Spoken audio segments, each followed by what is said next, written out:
In this section of lessons, we're going to focus in on how pollution can enter cells through the cell membrane.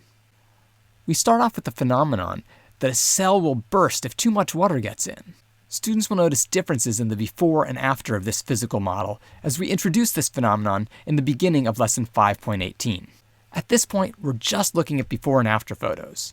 We'll talk about the flow of material into this model cell represented by a plastic bag, and then use another physical model, a balloon being overfilled, to predict the consequences. But why does material enter the cell? To help make that discovery, we're going to need students to understand the concept of concentration and diffusion. We've got one more demo with drops of food coloring to help build that foundation. Now we're actually going to construct a physical model of diffusion across the cell membrane for ourselves. A plastic bag is going to represent the cell membrane. We usually think of plastic bags as sealed, but the phenomenon photo suggested otherwise. So we need a way to track and visualize the flow of matter across this membrane.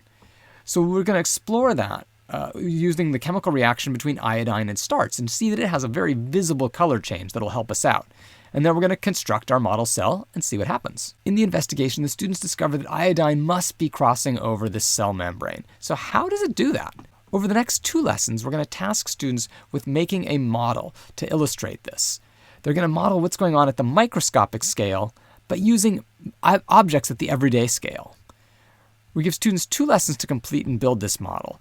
And they might come up with a model that looks like this one, with blocks that show the green molecules crossing across this membrane, but the red and white ones, they bounce off when they try to get across.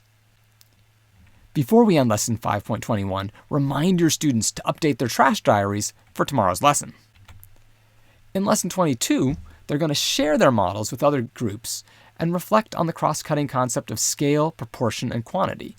How do events at the microscale really control what we see at the everyday scale? We then take some time to look at our trash diaries and figure out if our action plans have been successful. If not, we need to revise them. And we'll continue collecting data for another week. In lesson 23, we check in with the unit roadmap to see if students can figure out how this group of lessons fits into the overall picture. We then make the explicit connection to pollution and how it enters cells using a presentation that really ties things together. We then ask students to revisit the original phenomenon and explain what's going on now that they've explored it for themselves. That finishes up this group of lessons, so next up, we're going to look at how cells work together in the body system and how pollution can disrupt those systems.